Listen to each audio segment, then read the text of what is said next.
Hello everyone, and welcome to a Liverpool Transfer Special show on Football Talk Podcast. My name is Ozzy, and I'm your host for this evening. A lot to discuss today. We can finally talk about some official news in regards to Florian Wirtz becoming a Red.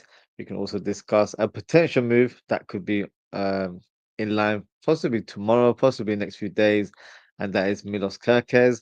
And then we can also discuss some groundbreaking news today in regards to Quansah's future at the club as well as finding his replacement. So let's dive in and discuss the news that's probably made our weekend in the last couple of days, and that is Florian Wirtz officially signing for Liverpool. It ended up being a Florian Friday, as a lot of us expected. Um, very, very, very pleased about the move. Very excited. I think it helped with the content that's being released by Liverpool in terms of their YouTube channel as well as the social media feed. Even the little things that when they filmed him doing kick-ups from a bird's eye view. It's literally poetry in motion. And then you saw footage of his dad wearing a Liverpool top, looking ecstatic about his son joining Liverpool. And what a proud moment it is for the family as well. And even the interview that he took, where he's pretty much said that he's excited about joining one of the biggest clubs in the world, and that's a big statement right there. He's not joined this team thinking it's a stepping stone for joining another team, for example. He sees Liverpool as one of the top three teams in the world right now.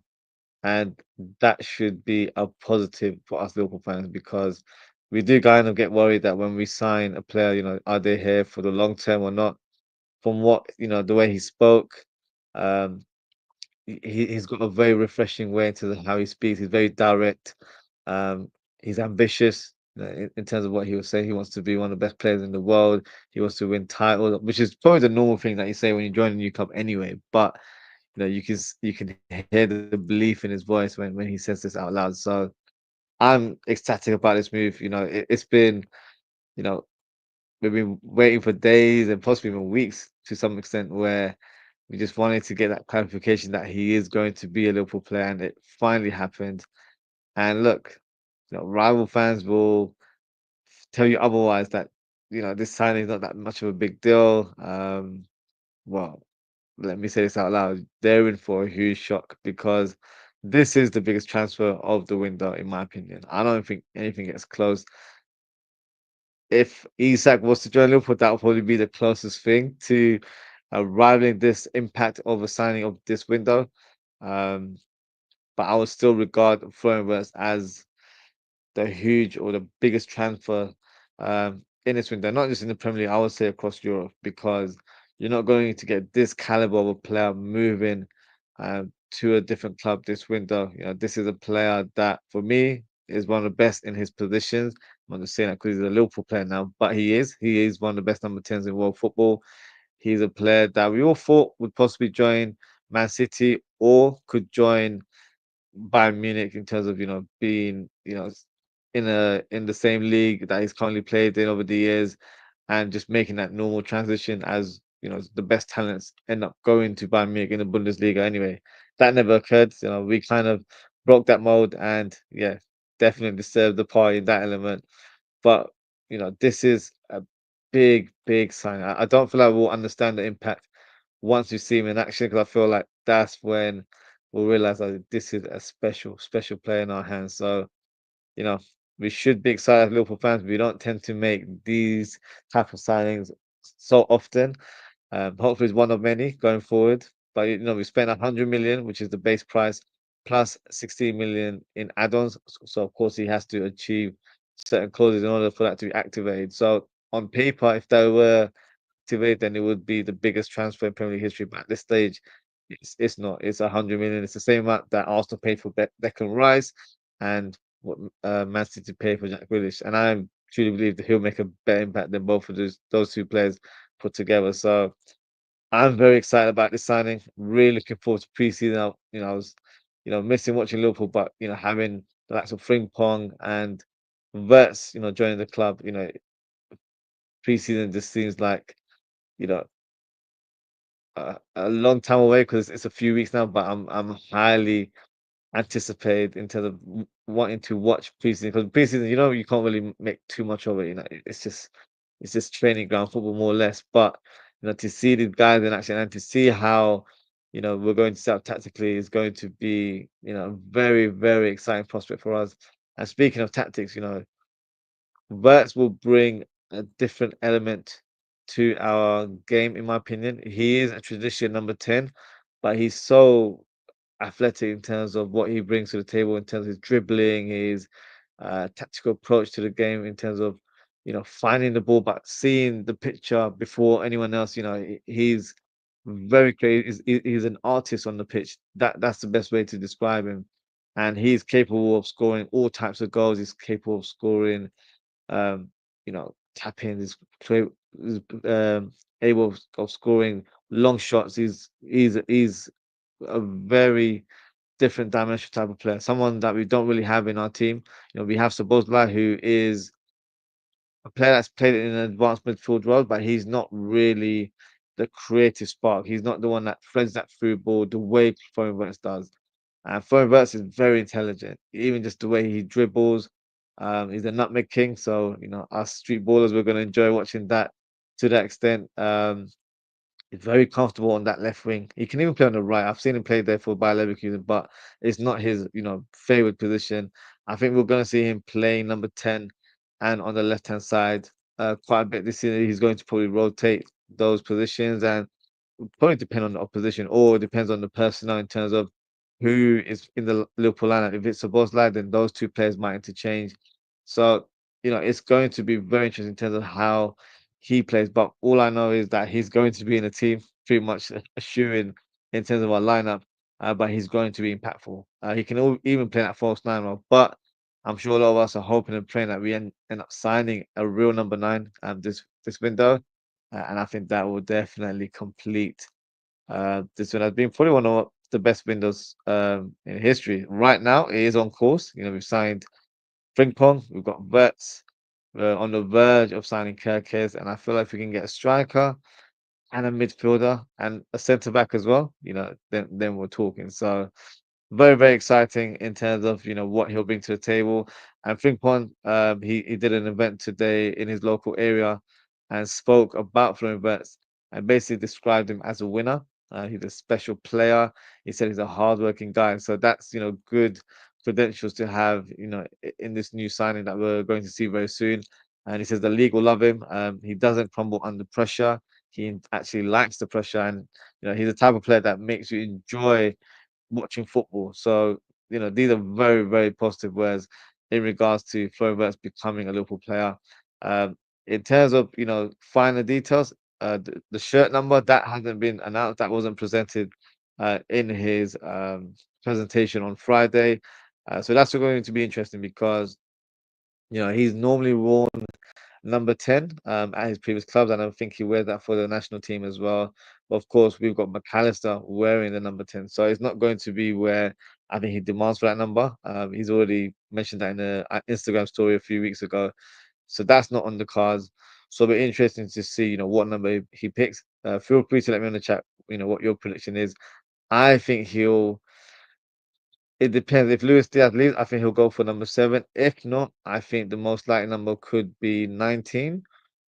Because if he wanted number 27, which is a number I know he's worn in his sort of youth days, I do believe that's a number that's available because Darwin Núñez wore that number previously. So if he wanted that number, he could have picked that number now. So I think he's waiting for an existing shirt number. So it could be 19, it could be number 10. I very much doubt he'll go for number 9 if Darwin Núñez was to leave. Maybe 14 because that's the number that Chiesa holds as well. So it'll be very interesting to see, what number he picks because of course it impacts, in terms of his branding. He's sponsored by Adidas, which is a great alignment to our new kit launching soon because of course we're being sponsored by Adidas from this season onwards. So I've always seen, some of their artwork where they've said, Vert's kept secret, those kind of clever strap lines there. So it's a statement signing, when you've got your main sponsor doing photo shoots with you and showcasing you to the world, it's a huge statement. So I'm very, very excited. I'm sure you guys are as well. Um, I'm just saying, bring on preseason. I'm really, really excited to see the team play. Just got a comment here before we move on to the next player, and it's Ratchet Pentin. Big up yourself, says Aussie. What's the latest on Marc Guehi and how many goals and assists will he get next season? Hold that thought. I will be talking about Marc Guehi very, very soon. So on to the next player. Florian, I was going to say Florian. See, got Florian in my mind. Milos Kerkez. So this is a player that I'm sure it's not a hidden secret. We will very much know that he's on the verge of joining Liverpool. It's just a matter of days or a matter of when. Then now, to be honest with you, I think it would be great if they could announce it, as Milos Monday, just because it has a nice ring to it. Uh, but maybe Liverpool continue with their theme of doing it on a Friday, and it could be Kerekz Friday or Milos Friday, how we want to do it. Uh, but my thoughts on the potential signing of Kerkez, I've voiced this quite a few times over the course of the off season. Um, I think it's a great signing for Liverpool. I really do. I think what he brings to the table, he's a very similar player to Robertson. So I'm expecting that kind of level of you know, performances from him going forward. He's very, very sort of attack minded. I watched a clip of him quite recently. It's not a new clip, but it's a clip that I think someone asked him maybe when he joined Bournemouth, and they asked him how he would describe himself in terms of style of play. And interestingly enough, he said that he likes to play more inside, and in terms of fullback terms, he likes to underlap. So this is very interesting, and I think he'll add a different dimension to the way we play. Robertson over the years has, been more of a fullback that likes to overlap, uh, and on the occasion where he does, underlap or goes inside, um, he hasn't, really shown and felt, when he's in an advanced position where he's able to shoot. He's been a bit wayward, or the final through ball in a more of an inverted position. He's not been efficient. So Kerkez, from what I've seen, can definitely do that in terms of coming inside and being impactful, whether it's driving with the ball or providing that through ball, taking a shot from distance. He has it in his locker. He's done that on numerous occasions. That's what really impressed me about him when he played for Bournemouth last season. He showed different variations of his game, and I feel like that presents an unpredictability to our setup because predominantly our fullbacks or just traditional fullbacks just attack the byline. But if you've got a fullback that can come inside and then go outside as well, it's just it's going to present chaos to the opposition and to the defense because you're probably thinking I'm going to mark this winger, but winger ends up being an inside forward, and then you've got a fullback acting like a winger more or less. So it ruins their shape. They have to be a bit more defensive focused, and against teams that are going to play the low block, that is something where we can definitely take advantage of and have more numbers in those sort of areas. And he's got fantastic crossing ability. He only got 5 assists to his name, but he was one of those players where he pretty much set the tempo and was the guy that passed it to the person that ended up having the final assist. So it's not all about stats and numbers. You have to watch the games as well and put it into context because he's the one that really helped in terms of their build-up play and the attack. A lot of them came from that left-hand side through from Kerekz. So for me, it's very, very interesting, very sort of, you know, uh, sort of a great prospect going forward because I'm speaking about a potential left back here, but even Frimpong, he is someone that is able to offer similar ability, but on the right hand side. I've seen Frimpong play for Netherlands and for Bayer Leverkusen, where he makes diagonal runs and he ends up being in a more inverted role, more inside in terms of the final box. That's why he's had, you know, good goals ratios in the last couple of seasons. So for me, it's a thing that you've got someone as well that can do the same on the other side. So it gives us that variation. One can probably be a bit more inside, the other one can be a bit more on the outside. So it gives us, great flexibility going forward. So for me, it's a very, very exciting prospect to have these two attack-minded fullbacks, but fullbacks that aren't predictable. They can attack inside, attack on the outside, and I think that's just going to add a different dimension to our game altogether. So very exciting times, and something I'm looking forward to in terms of watching, but I'm looking forward to getting that announcement very soon. It's just a matter of time. They pretty much announced it to the world by doing a podcast last week, but for me, yeah, it's only a matter of time that we get that official news, and interesting to see what shirt number. I think we've got number 3 available, so maybe that's the number that he takes. But yeah, I don't think he cares what number he's going to go for anyway. So yeah, should be exciting going forward. Just gonna go through some of the comments. Ozan Kabak says, "How you doing, Aussie lad? Built yourself, Ozan Kabak. I'm doing good. I hope you're doing well as well." Um, Roger Painting says, "Aussie, just to correct myself, how many goals?" And it says for Verts.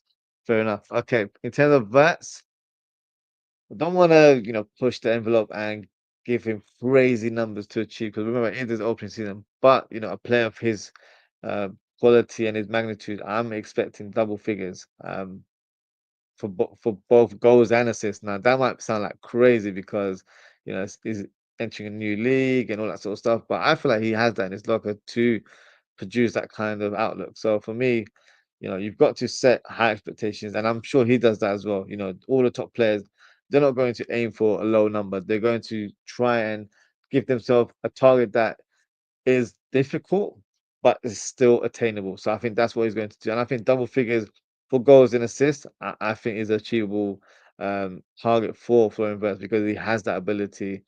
And I feel like the way the team is going to be built around him in terms of the flow of, no pun intended, the flow of in terms of how we play and how instrumental he's going to be in our attack. I think he's going to be a player that's going to get the numbers. I think he's got the end product. You've got a lot of attackers nowadays where, you know, they're great on the ball, but they don't know when to release that final pass or shoot when they need to. He knows when to do that. He's very, very measured. Like I mentioned earlier on, he's the type of player that he's already like envisioned the two passes before they even happen. So he's already painted the picture on the pitch. So that's why I feel like he's the one that's going to really impact our team going forward. It's going to be such a joy to watch. Because there were times, last season where we found a lot of games frustrating because we couldn't find that creativity from that final third. He has it. He has that ability. He can unlock defenses, and if he's not able to do that, he can find solutions, and that's what you want from a player of his caliber. So for me, double figures for both goals and assists should be a target that I think he aims to doing. So yeah, I think it's realistic. Mazzy, big up Mazzy says Florian Wirtz is the most complete midfielder, a generational talent. What did you think of his interview on LFC TV? He looks like he's the winner. I really enjoyed his interview because he spoke with real confidence, but not arrogant. Because you can kind of get that screwed in between the lines. He spoke very positively. He spoke very highly about the club in terms of us being, top 3 teams in the world. You can hear the things that he mentioned, like his ambitions of being a winner and winning silverware and trying to help the team achieve more success going forward. So he's hitting all the right notes, but with some players you can tell he's, it's not saying, he's media trained, but with certain players you can really tell that, they're just saying it because it's the right thing to say. But I got the belief that, he actually, envisions it, he sees it. He sees this club being the club for him, the right fit for him, and that's key as well. We haven't just signed the player because it was a signing that was opportunistic in regards to just signing a high profile player. That was the dream signing for us in terms of what we wanted in our team, and I feel like he fits the way we play. Because some fans did have question marks in regards to his sort of stature and is he going to be the guy that leads the press. Like he's not supposed like he's not going to be running to that kind of level in terms of the energy, but he's a hardworking player. He doesn't avoid that aspect of the game. He puts in a shift. He helps out. Uh, I think Subozai is a different kettle of fish when it comes to that sort of pressing because there's not many players that can match him in that aspect. But that doesn't mean Wirtz is not able to do that. He can do that as well, but he's got more to his game. He's got more productivity, more end product. So I feel like that is what's going to be an enjoyable watch for us next season. So Yeah, very positive interview, and his English was very good. And I also found out that um, during the interview that he spoke to Ping Pong in English during his time there, so that's actually helped him for this move, ironically. So maybe it was written in the stars that both of these players were going to join at the same time. But yeah, very, very well spoken in terms of his English, and having a player like Ping Pong joining you as well at a new club is only positive because he's already mentioned that he's one of his close friends. They actually just came back from holiday together, which is why he wore the hat and the sunglasses because that was the photo that was taken whilst I was on holiday. So good bit of like alignment there from the social media team to put that in terms of the photo shoot. But it's a good thing because it'll help him settle in very quickly as well.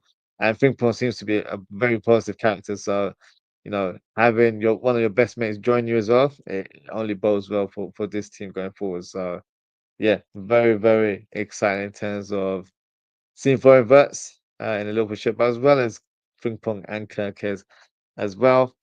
Um, Mazzy with another comment says Milos Kerkez is a very exciting player with huge potential. He certainly is. Only 22 years of age, but he's already played, at AZ Alkmaar. He played, I think it was at AC Milan as well. He was at Bournemouth.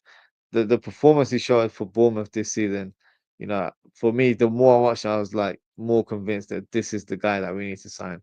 I pretty much earmarked Hato as the guy that I wanted at left back, but Kerkez has something else to his game in terms of an attacking point of view.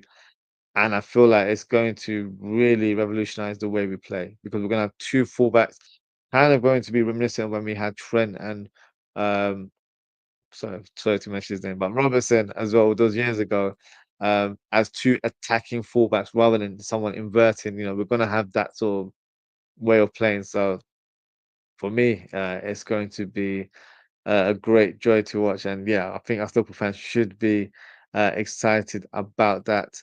Um, Another comment here from Kieran Bell. Kieran says, "Hello, have you been watching the Club World Cup games today?" I haven't, to be honest with you. Let me quickly see what's happening in that tournament. Um, I haven't, unfortunately. I have not watched it for a couple of, I think probably since my last watch along. So Real Madrid won 3-1, which is interesting. Bellingham, Arda and Valverde. Asensio getting a red card. Okay. Juventus won as well 4-1, and River played 0-0 against Monterrey. So that was a bit of a ball fest, I guess. But you've got Salzburg and Al Hilal, which is an interesting game. Man City and Al Ain. Yeah, I'm not staying up for 2 a.m. to watch that game. My next watch along for the Club World Cup will be on Tuesday. I'll be doing the Benfica versus Bayern Munich game. So make sure to tune in for that one. Um, Raju Painting says, Ozzy, who would you sign? Jarell Hato or Guehi?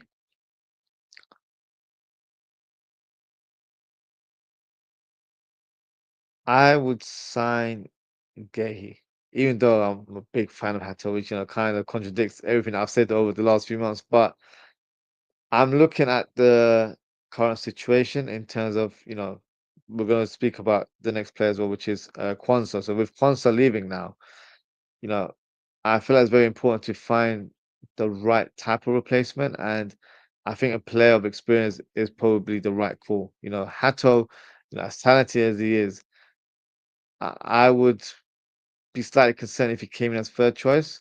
So it's the kind of the same profile with Quansah, two young centre backs there. You want someone a bit more accomplished, and then your fourth choice ends up being that centre one, that young centre back. In an ideal world, maybe I'm just being a bit greedy here. I'd sign both players because you've got Hato that can cover left back as well. Because there's still uncertainty in regards to Simicast's future. I think Simicast will stay, if I'm being brutally honest. But let's just try to go 1 year ahead now. Simicast could leave next summer, and then Hato transitions into that left back, so challenges Kerkez in that role, and then you have an opening to replace Avoid in that centre back position. So, you know, that is something that Hato would bring that flexibility to play in different roles. Um, but Gabe, I think, would be a solid addition to the team. We'll speak about him after the Quansah rumor here, but no, I would say Gabe, and I'm putting context into it rather than just players that I like. I think Hato has a higher ceiling, and Hato's only 19, 18, 19 years of age. But I think for what we need right now, we need a bit more experience and stability in that back line. And I think Guehi fits that mode. So I'd go for Guehi, which will surprise a lot of people. But I'm looking at the bigger picture rather than just signing a player that I like. Um, and speaking of our current players, we've got some pretty much official news today. Um, and that is was not official, but as in, as official as it can get from a journalist, and that is of course Fabrizio Romano, who confirmed earlier today that Jarell Quansah to Bayer Leverkusen. Here we go. Deal agreed for 30 million initial fee plus 5 million in add-ons. Exclusive detail, and this is a key detail here. Liverpool will have a buyback clause for Quansah to keep future control of the player contracts until June 2030. So for me, this is something I've voiced for a number of weeks now in terms of Quansah, that I think we have to add a buyback clause in his agreement, because Quansah is still a player that I believe has huge potential to become a top defender in years to come. And if he's at Bayer Leverkusen and somehow fulfills that potential, Liverpool have a player that is ready to return, and that will end up being smart recruitment from our part. And look, credit when credit is due. Well done to Richard Hughes for adding that clause in the agreement. I wasn't familiar with his game, but I am getting used to it a bit now, in terms of the acquisitions he's making for the squad. So let's hope he keeps this up and acquires a few more players. Because I think if he gets a striker, a midfielder, and the centre back, that's the dream window. Probably one of the best windows I've ever come across in my lifetime. So I never thought I'd say, but Richard Hughes might be the guy to make it happen. So let's see what happens. But in terms of this deal, um, and the money involved, 30 million plus 5 million add-ons, so in total 35 million. It's slightly less in terms of what the club valued the player. I think the club valued Quansah at around 50 million, which is a bit of a premium price, but I think they were willing to accept 40, 45 because he had a lot of interest from Premier League sides. So I actually think that the reason why Bayer Leverkusen got a lesser fee was to help complete the Wirtz deal. And everyone will tell me, well, that's two separate deals. But I feel like in the negotiations, maybe that was just something to speed up the process a little bit.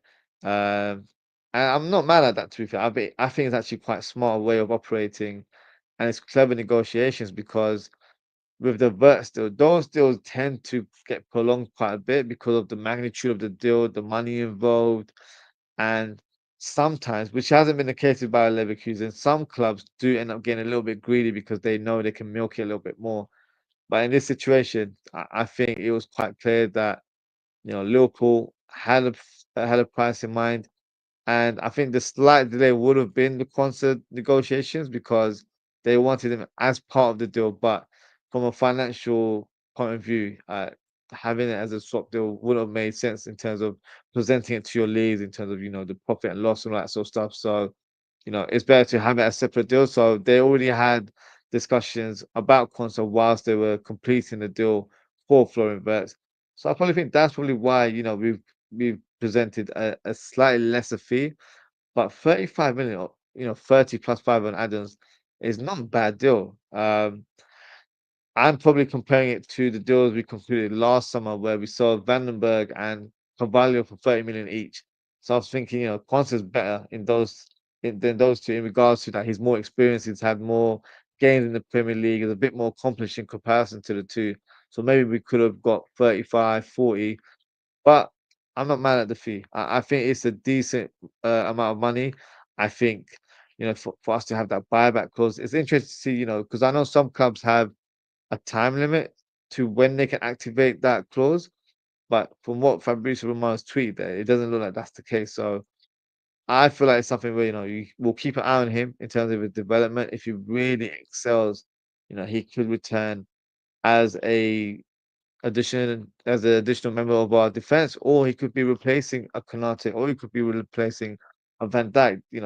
Let's see how he does. But I'm glad and I'm very pleased that we've added a clause because if he does develop into the player that we feel like he showed in terms of the potential, then it could have been a trick that we missed. But I'm glad that Liverpool have been smart in this sort of uh, business negotiation here. And I wish him all the best. I feel like he's a player that has potential. Maybe it just hasn't worked out for him. I feel like a new league or a new environment will definitely help in terms of his development. And let's see what the future holds for him. He might make a return to Liverpool one day. He's not done anything to burn any bridges. He's still a very liked character, and I'm sure Arne Slot probably had some positive words for Quansah to say, look, keep going, continue, with your football, and you never know, we might cross paths again in the future. So, hopefully, he does well in Germany, and you never know, it could be a player that we bring in the future. So, yeah, I wish him all the best. Before we move on, let's read a couple of comments here. Azra, big up Azra, he says, so far, Liverpool have made amazing signings, which makes them favourites to retain the Premier League. Who else do you think we will sign? Give us a few names to look out for. I don't want to seem like I'm playing fancy football here, but the names that I would like us to try and go for, the obvious one, striker. We need to sign a new striker, in my opinion. And I think Isak is the dream signing. A few weeks ago, maybe I would have completely dismissed it, but with the latest developments that, Newcastle might entertain a bid, and it seems like Liverpool are the only team in the running. I feel like there's something in there. I don't know what it is. My gut feeling is telling me that there is something happening in the background. Whether it happens or not, I'm not quite so sure because Newcastle will try and milk it and try and get as much as they can. I would predict that maybe if we were to offer 120, 125 million, that should be enough to get the deal over the line. Whether it happens or not, it's a dream signing. If I'm being brutally honest, that's the type of striker that I feel like will, we've already evolved with the signing of Wirtz, but this will just hit another level. And imagine Wirtz and Isak in the same team. Whew, it's things that dreams are made of. So for me, that would be the dream signing for us. Alvarez, I love Alvarez. I think he's a fantastic player.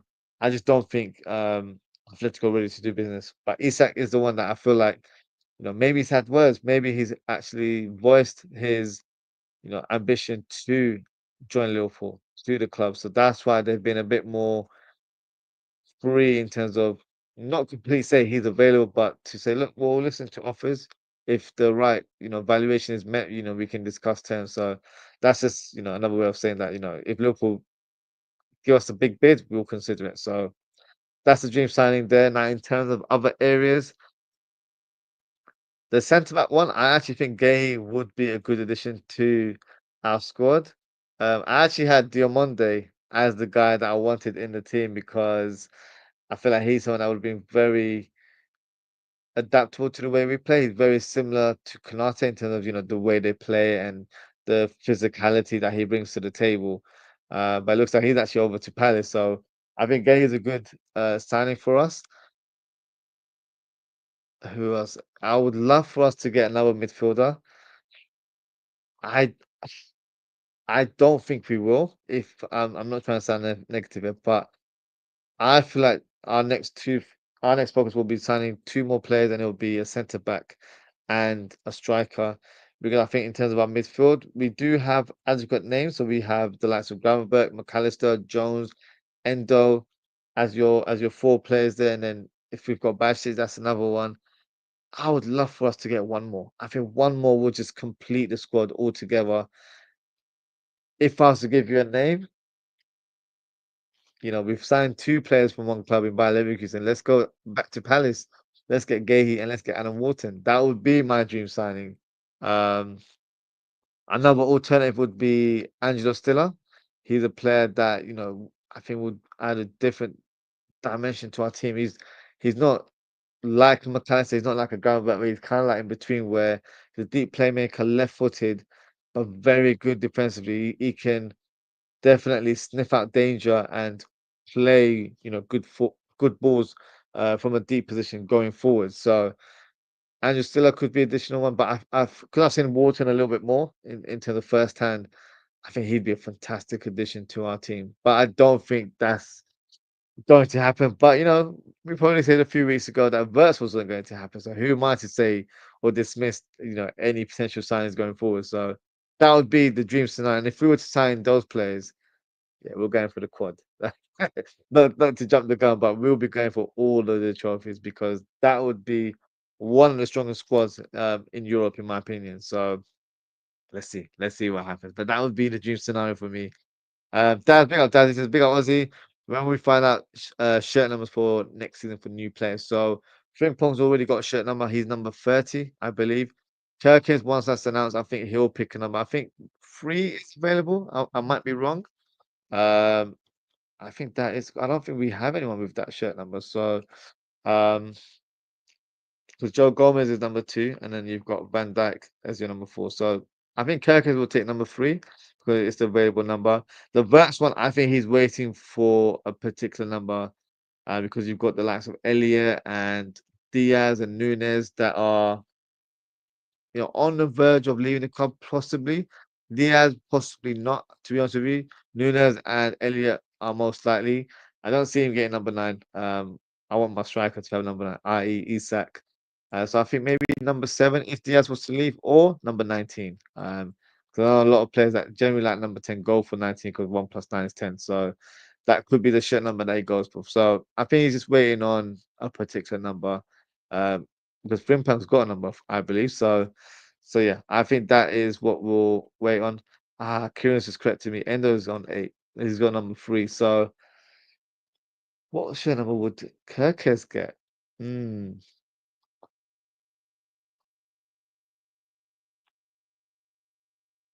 I'm not too sure. What does he wear at Bournemouth? Let me have a look. Shirt, because that could be an indication as well. So he wears. Oh, he wears number 3 there, so that's not helpful. For the first team, for the Hungary team, it's number 11, which yeah, that's wild. For me, old school, but I don't really like to give, those kind of numbers to defenders. Yeah, I think he'll probably confirm it as well once. Um, we'll get a bit more confirmation in terms of the news because right now it's just a matter of time. But yeah, we'll see. If I was to make a prediction, maybe number 12, because I don't think no one has number 12. No one really tends to take number 13. Unfortunately, it's got that unlucky element to it. Maybe 12 would be the number that I would predict. So let's see what happens with that one. Uh, Kieran Bell Kieran says, would you rather Isak or Ekitike? Oh, sorry, Isak or Ekitike and Guehi? I feel like the Guehi deal is already done, so I'm probably like cheating here. But in your sort of scenario here, I'd go for Isak, but we will still need to sign a centre because of Quansah. Quansah's leaving, so we need to replace him. But in this scenario, I'm going for Isak, honestly. And we can get another centre back. It doesn't have to be Gay in that regards. As long as we get Isak through the door, I'm all for it, to be honest with you.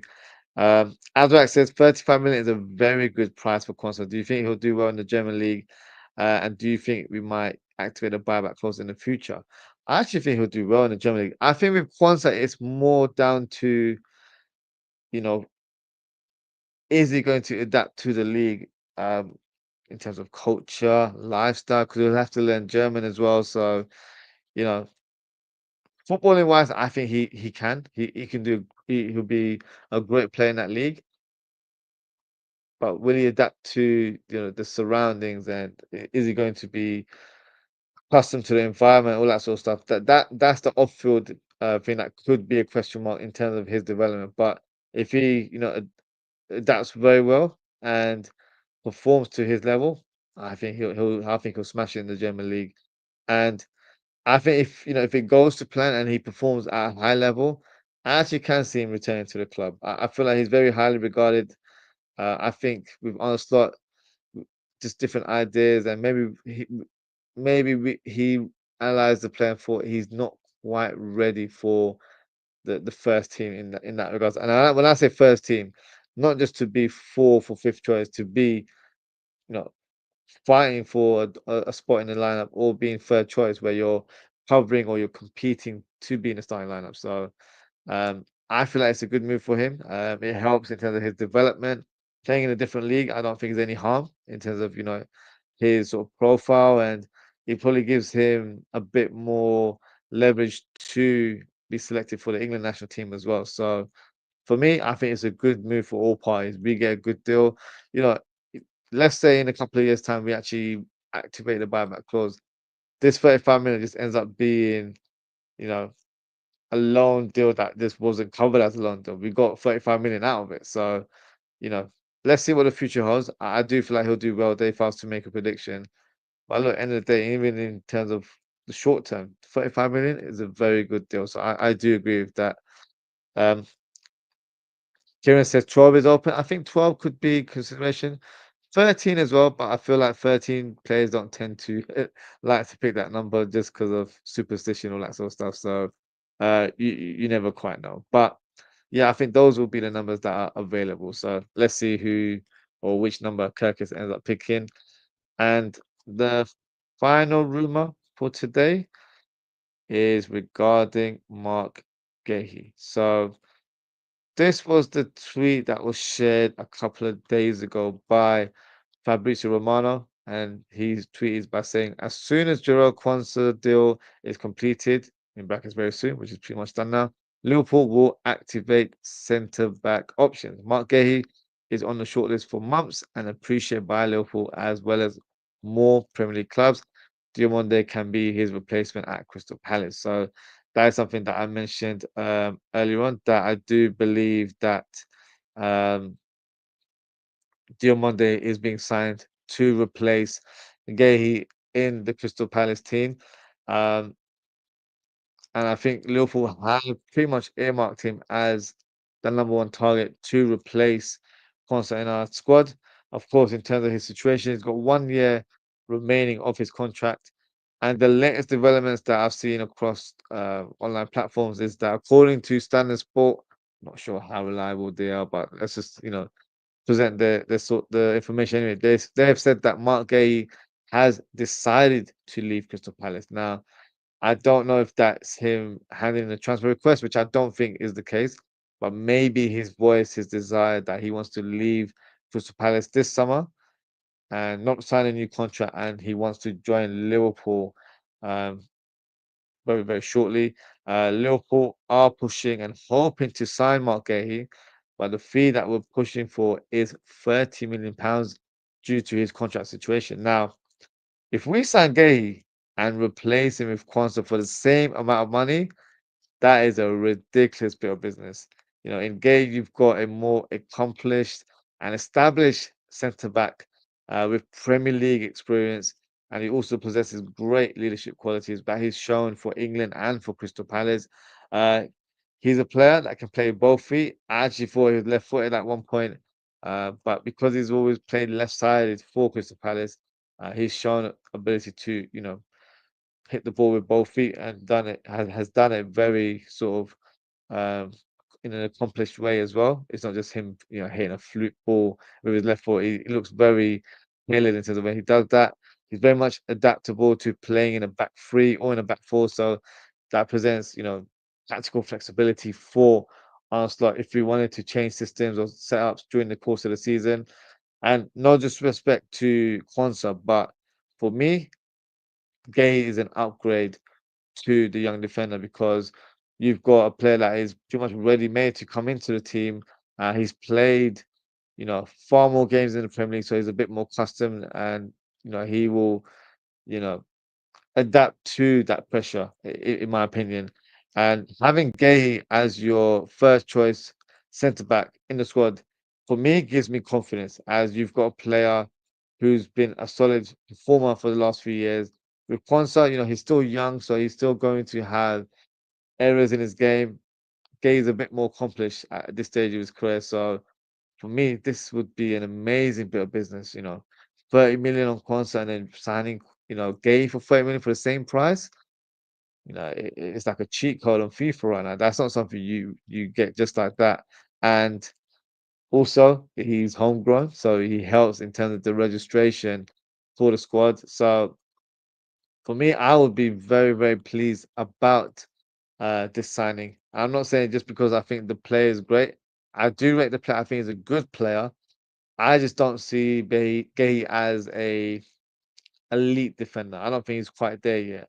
Um, and the only concern I would have about this signing would be that is he actually being signed to replace Quansah, or is he actually replacing Konate? Because Konate's future still is pretty much up in the air. We heard rumblings a couple of weeks ago that Real Madrid are already doing the groundwork to get him on a free next summer.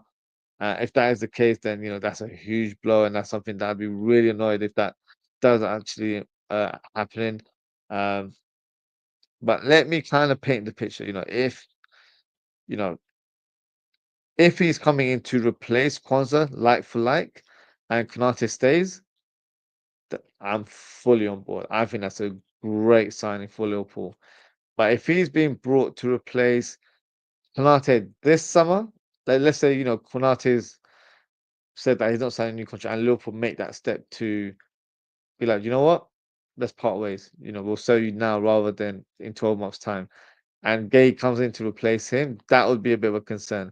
But also, that's a void in our squad because you have to replace Quansah and Konate. So that scenario that I painted earlier in terms of having Guehi and Hato could be a possibility if that was to happen. But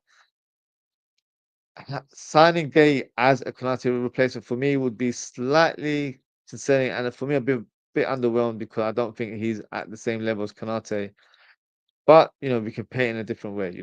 Let's say Konate stays for another season, unfortunately makes the decision to leave on a free transfer. You know, Gay would have been, accomplished in our squad at third choice, but Liverpool will still have the opportunity to sign and upgrade next summer, as in Konate's direct replacement. But you've got Gay, who's fully, evolved in the team. So, it just enhances his case that you've got a good option there. And let's say we sign a top defender to play alongside Van Dijk. When Van Dijk does depart, in a couple of years' time, Gay can automatically come into that role alongside that new signing as well. So, a lots of if buts and maybe in that sort of situation. But I think overall, Gay would be a fantastic signing for us. I really do. Um, I know a lot of fans aren't completely on board with that one. So if you're one of them, or if you've got any thoughts on Gay, please let me know in the chat. Uh, some fans have expressed their concerns in terms of his height. He's 6 foot, I believe, but 6 foot's not short. So he's not a towering centre back for sure. You got centre backs that are normally 6'3", 6'4", that kind of height range, but it's not that crazy. Like it depends. What he brings to the table. If he's able to leap and overpower the strikers, then that's all I care about. Don't really care about his height. We're not a modeling agency here, so we not care less about that aspect. As long as he's able to perform and be a dominant centre back, that's all I care about. You've got remember Thiago Alcantara that we had in our team. He was fantastic at winning headers. He was probably one of the shortest players in our squad, but he had a fantastic leap. So if Gay has that fantastic leap, then he's going to be fine in that centre back position. So when I've seen him play, he's always been a solid customer. Like I've not really seen him, being outsmart, outfought. Like he's always done really well in highly pressure situations. So for me, I think it's such a smart signing. I really do. And he's at a good age as well. I believe he's 24, that kind of range. Let me double check. Let me not get his age. Um, so he's 24. So he's going to be 25 in a couple of weeks' time. So he'll be 25. So that's a good age. That's a good age, especially for centre back. That's an age where you can expect the player to really grow, and his prime years are still ahead of him. So for me, I would be very, very pleased about it. I think this would be a fantastic signing from Liverpool. Do I see it happening? I think we will sign the player. Whether it's for 30 million, I'm not sure. I think we'll have to up the fee a little bit, maybe 35, 40. I think would be the range we end up signing because last summer, of course, we have to put the context into the situation because he's only got 1 year left now, so we can't. So Palace can't ask for a very premium price. But last year, I think they received numerous bids from Newcastle, where it ended up being, I think the final bid ended up being around 70 million, including add-ons, which is crazy. And then in January, I think Tottenham tried to place a bid for uh, 50 million pounds, so that got rejected. So I think 35, 40 is probably the range we end up signing him. If you're getting for 30,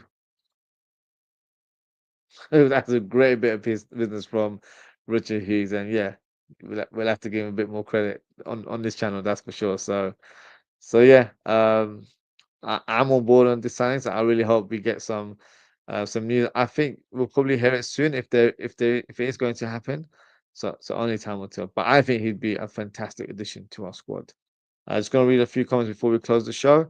Raji Painting says, Ozzy, just around the question, who is the better player, Wirtz or Bellingham? For me, Wirtz is more talented, slightly different in terms of stylistic. I know Bellingham plays, you know, well, I say he plays this from what I saw in the Club World Cup. He's played as a number 8 more so, but of course under Ancelotti he played in a number 10. Um, I would go for Wirtz as well, and I'm not just saying it because he's our player now. And Bellingham rejected us a couple of years ago. Um, the way he plays, he has those magical moments. I feel like Bellingham's very hardworking, very solid, um, top talent. Don't get me wrong, very very good player. But I feel like Wirtz has that ability that isn't taught, is not done from hard work, is naturally given. So he's a naturally gifted footballer, and I feel like those players are, one in a million. They don't come often. And I feel like he's that kind of caliber. He's generational. He really is. So for me, I would go for Wirtz, and I'm so excited to see him in a Liverpool shirt. Um, I know us fans are as well, but I feel like once we don't see it, we're not gonna really realize how great this player is. So yeah, in terms of the question, I'm gonna go for Wirtz over Bellingham. Burton Jab, big up Burton. He says Osimhen to Liverpool. How good is Anthony Robinson from Fulham to Liverpool? I don't know if there's any rumors in regards to that. Anthony Robinson is a good player, very solid fullback. I think he registered over 10 assists. 10 is the final number I remember him attaining. So he definitely got double figures in assists. The only thing with Robinson was the sort of the age profile. He's close to his late 20s. So for Liverpool, in terms of making a signing over a big price tag, because I think Fulham would have asked about 40, 50 million as well, similar range, then that would have not fit in terms of their model. They would have wanted a younger profile, a player that has a higher ceiling. I think Milos Kerkez does have a higher ceiling. Um, but I did also paint a picture the other day where, with Robertson possibly leaving, maybe we need to sign an experienced fullback. If Tsimikas does go, I would rather be an experienced one rather than a Hato. Even though I love Hato, I think he's a fantastic player, but maybe we need a bit more experience in that area. And then Robertson could be a potential target. Um, but I think the most likely scenario is that Simicast ends up staying, which I'm not mad at. I think for another year that would be good, and then we can probably get Hato next year because I think Hato might stay at Ajax for another year. So no, good player. I do rate Robinson. Very solid, defensively very good, and attacking wise, he's got a great crossing ability. So if he was linked to the move to the club, I wouldn't be against it. I think he'd cost a bit though. That's the only downside. But otherwise, I think he's a very, very good player. Osimhen to Liverpool, I like Osimhen. In terms of the names out there, we're linked to the Ekitikes, the Sescos, the João Pedros, and all those type of strikers. The dream signing, you probably heard me say it before, is Isak, and then it goes to Alvarez. After that, I think Osimhen for me is third choice in that kind of order. Gyökeres is a good striker as well, but I still would have reservation. I think Osimhen is more adaptable to the Premier League than Gyökeres, even though Gyökeres played English football. He played for Coventry. It was one level down, but he still played, you know, the English football where especially Championship is very physical in that league as well. Um, I feel like Osimhen would be a great addition to our squad if we weren't able to sign an Isak. Only concern with Osimhen would be in terms of the short term, in terms of AFCON. So we'll have Osimhen and Salah leaving. So that's a huge void to have two players go. But then, having said that, arguments will be presented from other fans to say, look, we had Mane and Salah go at the same time as well. So, maybe we can adjust. And I feel like with the signing of Wirtz, he can play on the left hand side, so he can cover certain positions in the team, and then you can, we have other players that can, fill the void for a short period of time in those attacking positions. So for me, if we can't get Isak and we can't get Alvarez, I think Osimhen is the guy that we should go for. Um, so it all depends on those two. But the number one target for me should be Isak. But let's see what happens. Uh, Buffalo, because he said, is Kerkez definitely coming? I feel like it's a worst kept secret. I feel like it's only a matter of time. He pretty much announced it with his dad alongside him on a podcast last week, so it's just a matter of time. I think there's just final details in terms of payment structure that needed to be finalized. It's pretty much done, and maybe we've probably got everything sealed in the background, but maybe we wanted to present Florian Wirtz first and then signed or present Kerekz as a signing the following week, which I'm expecting it to be in the next few days. So yeah, I think it's pretty imminent in terms of that announcement. Um, Mazzy says Marc Guehi is a certified player, England's first choice with 23 caps. He'll be a good signing who can improve even more at Liverpool. And that's the key thing there, the last part of your comment. I still think he can improve. He's not like the finished article. I feel as a player that has great ability that can actually, playing in a, respective to Crystal Palace, playing at Liverpool with better players around him can only enhance his game even further. So for me, you can't just assume he's just going to be a good player. I feel like he can definitely continue. And playing alongside Van Dijk will help him thrive to become even better as well. So I think it's a great signing. Honestly, I think it'd be a very, very good signing for us. Um, Buffalo says, getting the top steady defender. Yes, it's his height, but not many use height unless Brentford Forest. That's what I'm saying. Look, if he can adapt to, you know, overpowering or using physicality to shrug off a striker, the height doesn't really matter, honestly. I know we've got accustomed to having centre backs that are very big, very dominant in the air. But if he can handle himself in those kind of moments, I don't think it's a big issue. So, you know, I feel like he ticks all the boxes. He really does. And for a fee of 30 to 40 million pound for a player of his experience and he's a leader as well. Let's not forget that he's captain, as you can see on the picture. He's got a captain's armband, so he has leadership qualities. He's managed at Chelsea youth level as well, so it's not something that's been sprung on him. Once since he's been at Palace, he's been a player that's always been a voice in the backline. He's always been a leader from his younger days. So that's something that he has in his character. So you need those type of players or those type of characters in your squad. So I feel like this is very, very positive. I I think it would be a smart signing. I really would. But yeah, let's see. I feel like it's gonna happen. I feel like it will happen. If I was to make a prediction, I think we'll hear some news next week. This time next week, I think we'll hear that Liverpool have agreed a fee or something of that range. I really do.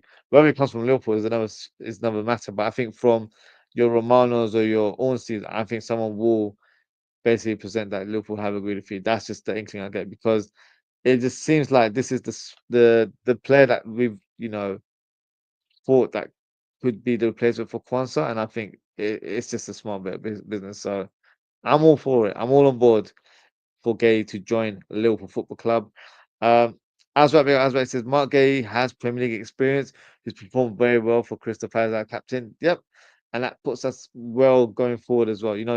We've got Quansah who's inexperienced. I know he's been at the club since his younger days, and I also feel like he's played first team under Klopp and he's played some games under Arne Slot. From what I realized, he's only actually started once in the Premier League last season, which is crazy. But he's a player that has been in the first team mix for the last couple of years, but he still has errors in his game, and that's not because he's a bad defender. He's still inexperienced at this level, in my opinion. Gay's been playing this level for a good few years now, so for me, he's ready made. He's pretty much one of the starters for the England national team. Not that I use that as a benchmark, but it does show that he's very highly regarded in the country. So for me, it would be a very, very smart signing for us to have Guehi in the team. Ozan Kabak says, I'm hoping it's a Milos Monday tomorrow, Ozzy. That's what I said earlier on as well. I'm hoping that's what it's just got a nice ring to it. So yeah, let's hope that is the case. Or it could be we could just continue with that Friday theme and it's Kerkez Friday, but Milos Monday just has a nice little ring to it. So hopefully that is the case. Raji Painting says, Aussie, great show, Aussie. Keep up the good work, bro. Let's hope LFC sign more top players. We appreciate your football insight. Big up yourself, Raji Painting. Thank you for your kind words there. I hope so too. I hope this is not the end. I hope we sign a few more players. I'm not just being greedy here to say, I want more players. I feel like those are areas that we can really, you know, increase the quality of the squad because I don't think our squad will be that crazy in terms of the numbers if we were to sign two, three players more. But I feel like it would be real quality and it would be the sufficient quality that Arne Slot would want, where he doesn't, he wouldn't worry about rotating the squad because he knows we've got better quality players than we had last year. So for me, if you can get Isak, that's a game changer. I think Wirtz is a game changer, but Isak, it's a new level. Honestly, it's a huge, huge signing if we can make that happen. And then I think we'll get a centre back next. I think the Isak deal won't happen anytime soon. I'm not saying that to dampen the mood or anything. I think it's basically on the basis of what happens with Nunes. Rumor with Nunes right now is that Napoli have come to an agreement with the player. So it's just the club's managing to finalize the transfer fee. We want 50 million. Apparently, they're willing to offer only 35 million. So they got to come halfway. They got to at least provide 45. Then I think that's probably something we'll have to accept because Nunes might not want to go over to Saudi. He might want to stay on board and continue his trade in Europe, which is fair enough. I do get it. But him going over to Saudi helps him in terms of his pocket. You know, he's sorted for life if he moves over there. But Liverpool, we get a huge chance and we get double the amount. They were willing to pay about 70 million for him. So that would have been the best case scenario. And then that money could have been used to sign other players. So, we'll see what happens in the news. But I think once we get a bit more of a breakthrough in regards to Nunes or even Diaz possibly as well, um, that's when we'll hear more about Isak. I think we need to get one, and I don't think it's just based on finances. I think it's more so if Nunes leaves, then there's a space for that new striker to come in, similar to this Quansah situation where Quansah is leaving, so that's why we've got Guehi coming, if you believe the rumors, to replace him. So I think that's how we're going to operate regarding the new striker as well. The midfielder one is interesting because I don't see any of the midfielders departing. I don't think Endo will leave. I know a lot of fans expected him to leave. I think he'll stay for at least another season. Jones, I think he'll stay. There was a person that came in the chat last week said that maybe Newcastle will be interested in him for about 55 million. So I don't know in regards to that. I would like Jones to stay. I don't want to see him leave, to be honest with you. Um, And that's really it, to be fair, in terms of the midfield department. Bajtic, he's injured right now, so I'm not really going to count him as a viable option.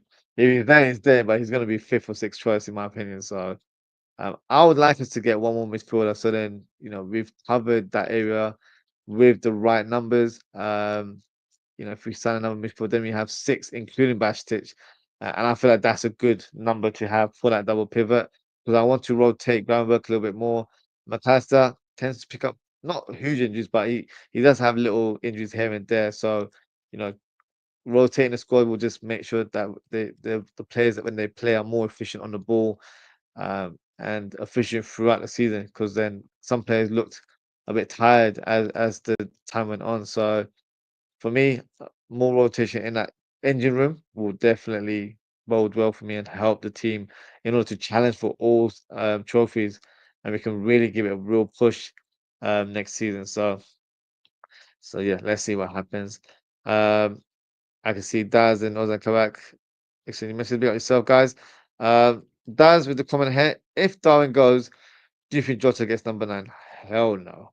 I hope that's not the case because I don't think Jota has a long-term future at the club.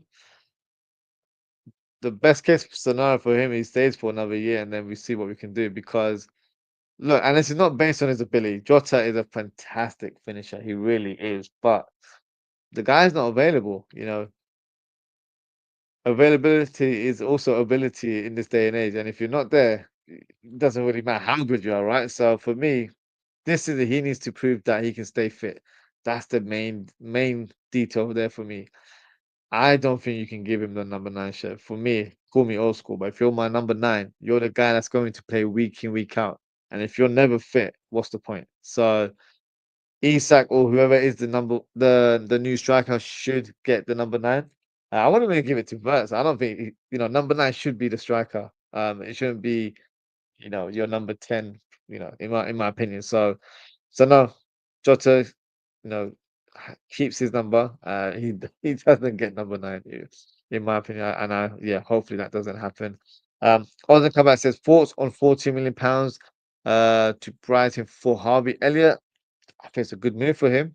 To be honest with you, Brighton's a very good club, a progressive club. I feel like we could maybe milk it a little bit because they tend to do that. But then again, they'll be like, look, we gave you a discounted price and kind of like help us out. So, in that situation, maybe we gotta give them a little blind there. But no, in general, I think 40 million is what we valued him. That's the money that we want for Harvey. Unless Saudi come with an offer, then they can say 60 million and be like, yep, take him. So I don't think that's gonna happen. It's going to be a Premier League club.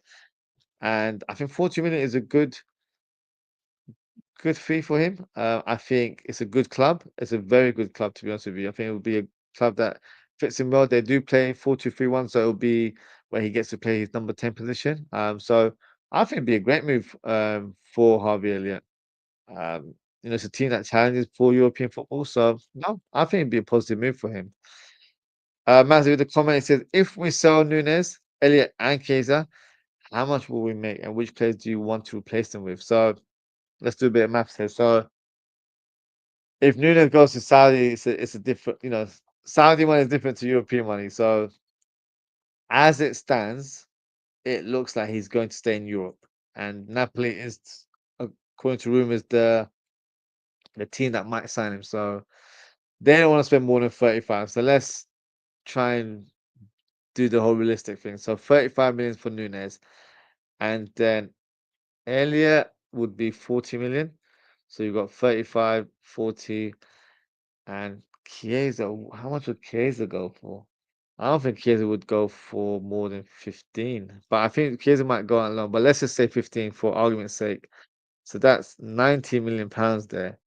And which players do I want to replace them with? So John Henry is going to have to bring the wallet up because I don't think 90 million will cover replacements for all three of those players. Um,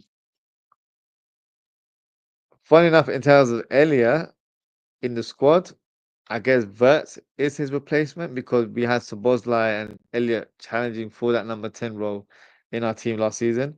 And with Elliot leaving, that's a space for number 10, so that's Wirtz. But the thing is, Wirtz overtakes Szoboszlai on paper. So that 40 million can be used on another player. So we've saved ourselves some money there in this scenario. Chiesa, because he predominantly played on the right hand side. I don't think we'll go for a like-for-like replacement for him, unfortunately. Um, and that would be a slight concern because it was the first time where we actually signed a player who covered for Mo Salah on that right-hand side. But in this scenario, that wouldn't be the case. So I can see the club signing like a young winger that plays on that right-hand side. But then again, we do have, the likes of Trent Doherty, who is a player from our youth setup, can play on the right side. So maybe he just becomes that sort of understudy in that role or pretty much plays those cup games. If Salah's not available, which, touch wood, he is available. If he's not available for whatever reason, then it will have to be one of our attackers that play on that side. So both I can cover right side. Frimpong can play a bit more further up, and then you have Bradley in the team. So we have great options to cover Salah in that sort of scenario there. Um, so I don't think we'll go for a like replacement for Chiesa, if I'm being honest. If I had to put a name down on paper, it could just be Rio Ngamua who comes on and plays those cup games because let's be honest, Chiesa didn't play that many games. He played in the cup games and 1 or 2 Premier League games, or should I say 5? Because he ended up getting a medal, didn't he? But those were more cameos rather than starts. So then that could be a profile of a young player through the ranks rather than an established player like Chiesa. So I don't think we'll get a like for like replacement. So 2 players there that we haven't got replacement for. So that just leaves Darwin Núñez. So that 90 million I can spend on signing a striker. Now, that will be the big question for FSG because you've got 90 million from the sales that we've just generated here. You can easily get an Ekitike within that price. You can easily get a Sesko in that price. You can get a João Pedro in that price range. But those aren't the premium strikers. Those are strikers that are pretty much project players, in my opinion. So why not, add a bit more money on top of that and sign yourself that established striker, i.e., your Isak or your Alvarez. Isak, I think, would cost around 120, 125, so you got to add 35 on top. But, the beauty of it is that, if he comes in and hits the ground running and really bangs in the goals, the amount of trophies that we win, that money will suffice and it will end up being more of a profitable investment than anything else. But if it's not a realistic target to get either Isak or Alvarez, I'll spend that 90 million on Osimhen, and then you still have some change left over because he's got a 60 million release clause. So that 30 million can be used to sign another midfielder. So and Angelo Stiller is valued around that kind of price range. So Guehi would be signed based on the Quansah deal, but then in this scenario here, we end up getting Angelo Stiller for 30 million pounds. So I end up signing a striker and a midfielder with the money generated from these 3 players. So, you know, maybe Richard Hughes can take some notes and get that going as well. But that's what I would do in that scenario. As I said, if we don't get Isak, would you settle for Ekitike or do you want somebody else? I would want Osimhen if it wasn't Isak. That's just my personal choice because I've seen Osimhen's ability over the years. I know he's an accomplished striker, and I feel like that's the level of striker we need now. We need established players in our team now. I don't want a project striker in our squad anymore. And the perception regarding Osimhen is that he's got an ego, he's got a bad attitude. That's why they moved him over to Galatasaray. But context needs to be put into this situation here because the things that happened at Napoli, there was one incident in particular where they released some footage and, it was distasteful in regards to his race. So when you're doing stuff like that, and the worst thing about it, they weren't even apologetic. They just thought, oh, we did nothing wrong. So when you've got people like that you work for that have that kind of attitude, you automatically have resentment on them. So that's why he was like willing to move away from Napoli. And I think they couldn't get a deal done from an English team. I think Saudi showed interest, but it was a bit too late at the time. So they ended up moving over to Galatasaray and has had a fantastic season there. So the whole attitude ego thing that might just be coming from Napoli because of what happened in those sorts of situations. So if I was in his shoes and someone spoke about my race or about me in a reckless manner, then I'm gonna have resentment towards them as well. So call me someone with an attitude, but yeah, you are gonna get an attitude in that regards. So I don't think I think that's just been painted as he's a problem. I don't see him as a problem in that regards. Um, and the thing with he's been playing in Serie A and he's done it, on a regular basis in terms of scoring goals, in terms of how he scores his goals as well. He's got complete variation. He's a proper finisher. Like you'll get certain strikers where they have to put in a lot of effort and focus and energy to score a tap in. He does it very effortlessly, and he's got a great leap, great header of the ball, so that helps us in sort of set pieces. Great finisher one on one, with different types of finishes, dinked finishes, slots it in, hits with power, volleys, acrobatic. Scored a crazy bicycle kick for Galatasaray earlier this season. So he's a player that can really hit the ground running. And I think in terms of his salary, it shouldn't break the bank. 200K, I think, what he would ask for, and he's got a release clause of 60 million pounds. So, we don't have to deal with the Napoli president. We can kind of just make that bid and speak to the player privately. So I think that would be the one I would go for if it's not Isak. Let's say Osimhen deal isn't possible. He joins Galatasaray or he moves over to Saudi in the end. Um, then I would go for Ekitike. I like Ekitike. I rate him. I think he's a fantastic young striker, but I still feel like he's very raw in certain aspects of his game. I feel like he's a player that isn't prolific, isn't very clinical in front of goal. But I think playing for a team like Liverpool, where he's going to be supplied with plenty of service, that could change in that regard. So I don't think Ekitike would be the price. I wouldn't want to pay 80, 90 million for him. If we get him around 50, 60, I think that's a good sort of range to sign a player of his quality. But then if I'm paying 60 million for Ekitike, but Osimhen is also available for the same price, I would go for Osimhen because I want that ready-made striker now rather than a project player. So, but if Liverpool were thinking, you know what, we can't get that ready-made player, he's not available, we have to sign a young striker that's going to be the next guy, then Ekitike is top of my list. So that's how I would see it. To be fair, Ozan Kabak says, do you have any high hopes of Willie Lucky and Amaro Nalo? So I've not seen much of Lucky, so I can't say too much about him. In terms of Nalo, he looks quite promising. To be fair, from what I saw last season, I only saw him a couple of times, but I still feel like there's a lot more for him to develop. So the more football he plays, I think he'll definitely be given chances to play in the cup games, and that would be a better indication, if he's going to challenge for a spot in the future. I think a loan move for both players would make more sense, especially for Nalo. Not too much about Lucky, but Nalo, I think a loan move, maybe not now, maybe next year would be the right time to do that. To a championship team. I always feel like, if you've got a young player who you just want to see him get tested, send him to the championship. If it's League One, League Two, they'll do well, but then I feel like the transition from championship to Premier League is a bit more smoother, where if he can handle the physicality of the championship, he should be fine in Premier League. The Premier League will just be a different ball game in terms of, does he have the technical ability to play in the Liverpool lineup? That would be the differentiation of a player in the Premier League and the Championship. So yeah, I think Nalo very highly regarded, very um, you know, pretty much the guy that I feel like everyone feels like maybe could challenge for a first team spot in years to come. So yeah, I don't want to put too much pressure on the kid, but I feel like he does have the ability to play for Liverpool at some point. Buffalo says, so you don't rate Ekitike then? No, I do rate Ekitike.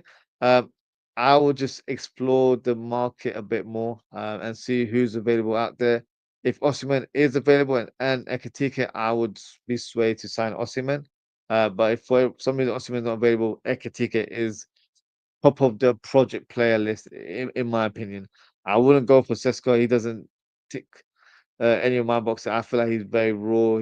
I don't know what his ceiling is, to be fair.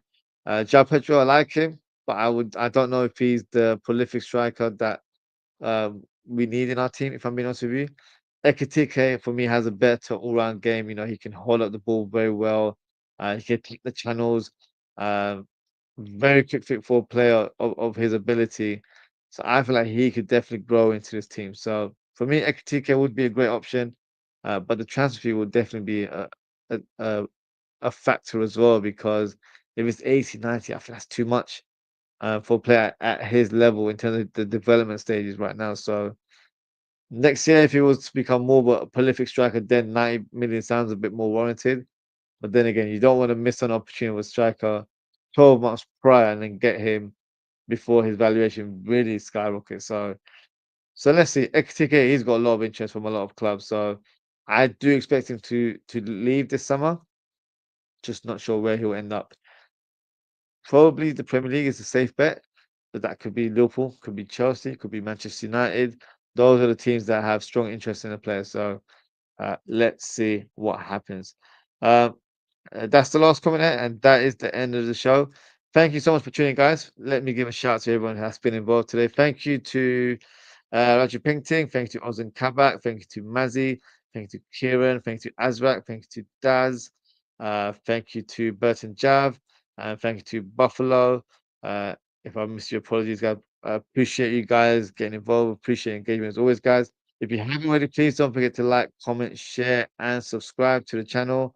Just a small announcement. So we've managed to hit 500 subscribers, which is a milestone for YouTube content creators. So I just want to say thank you to everyone for your support. You know, whether you've been here from day one or you recently, been part of the channel. Appreciate your engagement, whether it's through likes, comments, or even just hitting the subscribe button. Really, really appreciate it. So because of that, we've been able to present new sort of dimensions to our channel. You know, Liverpool trying to add dimensions to their team. We're trying to do it on this channel. So I'll be able to do membership videos very soon as well. So you guys can sign up on a monthly basis where I will be presenting exclusive content, but then you guys can also have exclusive rights in terms of the live chat.